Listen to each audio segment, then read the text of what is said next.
Good evening. I'm still watching the float because that's my second cast.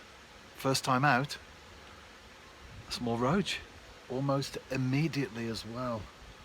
That's encouraging. Even though they are tiny roach, they're the sort of fish that attract the big perch. Another dip of the float, and this time I think it is a perch. It's not a big one though, but a perch.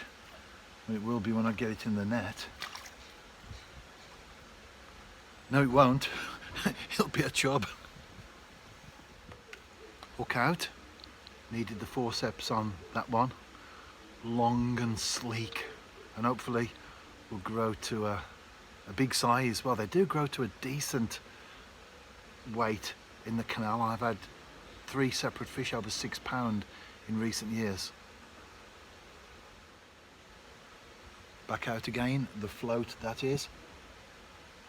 And of course the 2 maggots on a size 14 hook.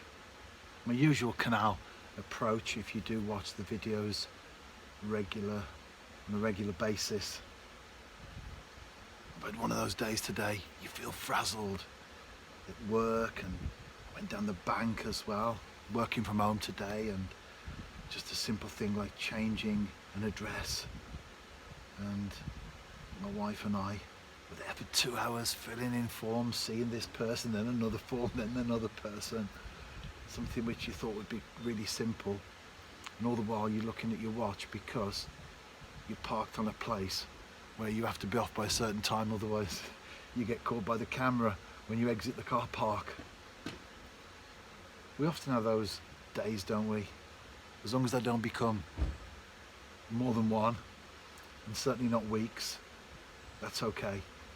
And it's those times in life where your character comes through, you cope with it, you handle it, you deal with it as the float starts to move again.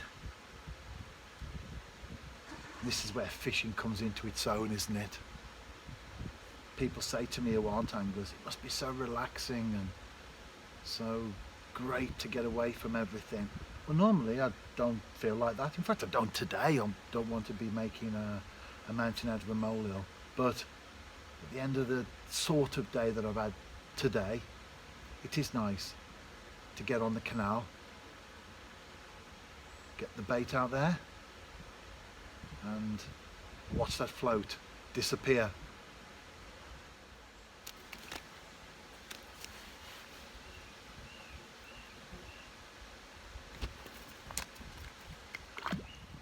That fish didn't spend long in front of the camera.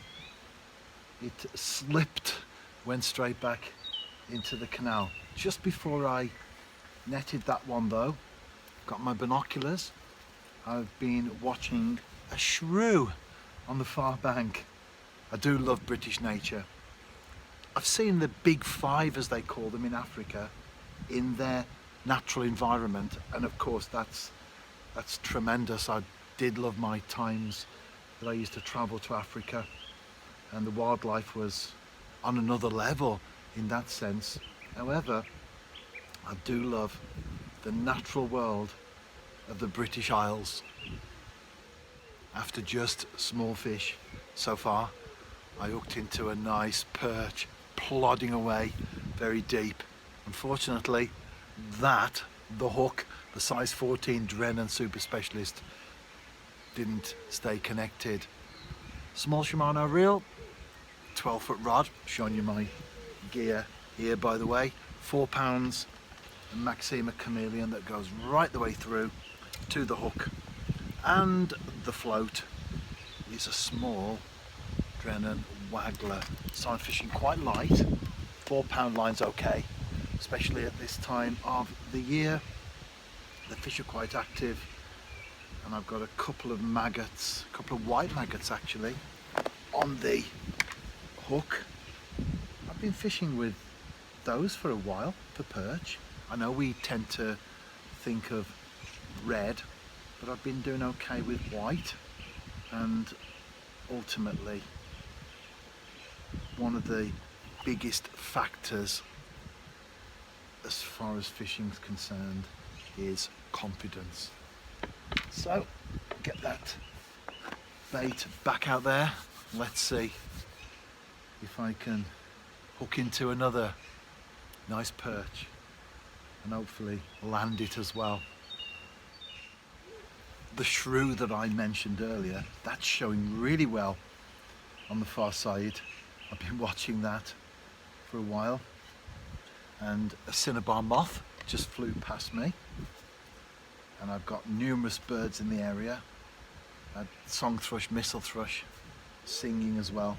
Always great to hear those. It's a late session, so you get the dawn chorus, but you also get a little burst of bird song at the other end of the day as well. The biggest fish so far. It's also the one that I'm targeting. It's my favourite. Perch.